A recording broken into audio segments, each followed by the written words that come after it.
Assalamualaikum warahmatullahi wabarakatuh. Perkenalkan, nama saya Saadilia Triudana, NIM 1220200300194, kelas C. Jadi di sini saya akan menjelaskan sedikit materi terkait terapeutik pasien di IGD.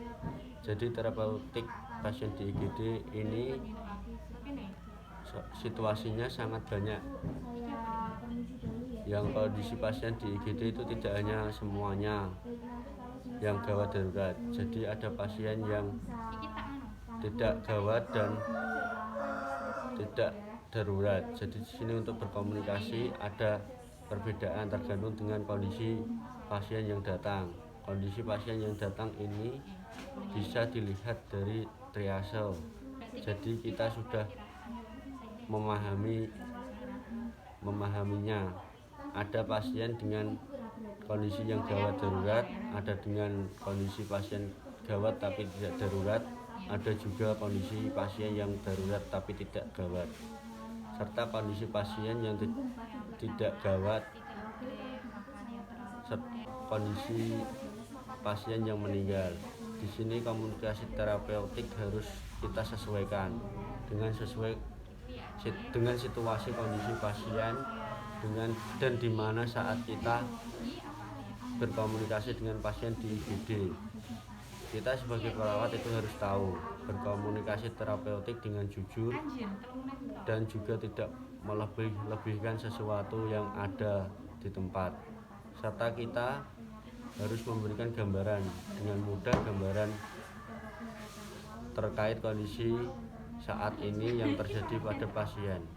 Lalu juga kita tidak boleh meningkatkan kecemasan pasien, serta kita juga harus memberikan support, dukungan secara verbal kepada pasien maupun keluarga. Nah, pada komunikasi di sini pada komunikasi di IGD saya akan memberikan contoh terkait pasien di IGD, pasien tidak gawat dan tidak darurat. Nanti teman-teman bisa menyesuaikan ini fase-fasenya masih sama, namun kondisi yang akan berbeda saat kita menyampaikan kepada pasien. Nah, bisa kita pelajari lebih lanjut. Ini adalah contoh percakapan pada kondisi pasien tidak gawat dan tidak darurat. Assalamualaikum, Mbak. Waalaikumsalam, Pak. Perkenalkan, saya perawat Saadilia Triudana yang berjaga pada pagi hari ini mulai pukul 8 pagi sampai 2 siang nanti. Sebelumnya dengan Mbak siapa ya? Dengan Mbak Desita Vanessa Fitri. Umur 20 tahun. Alamat? Jawa Timur. Baik Mbak, sebelumnya kita berbincang-bincang terlebih dahulu ya terkait dengan kondisi Mbak saat ini. Nanti saya minta kontrak waktu 5-10 menit. Di sini saja ya tempatnya ya, Mbak. Ya. Baik, langsung saja apa yang dirasakan pada saat ini? Saya merasakan saya batuk sama flu udah beberapa hari, Pak. Udah hampir 1 minggu tapi belum sembuh-sembuh. Oh ya Mbak, udah batuk selama 5 hari ya? Iya. Sebelumnya sudah dilakukan pengobatan secara mandiri atau beli obat di apotek terdekat atau belum ya?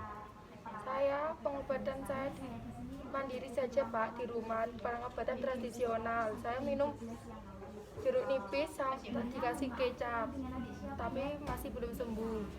Baik Mbak, kecap berarti minumnya jeruk nipis sama kecap ya Mbak? Iya. Nyampur ya Mbak? Yang dirasakan selain itu apa? Ada lagi? Sementara ini tidak ada, Pak. Baik, kalau gitu saya ambil tensi sama cek suhunya dulu ya Mbak. Terus bentar ya Mbak, saya panggilkan dokter terlebih dahulu untuk pemeriksaan lanjutan. Saya permisi dulu ya Mbak untuk membantu dokter mempersiapkan alatnya. Iya, Pak.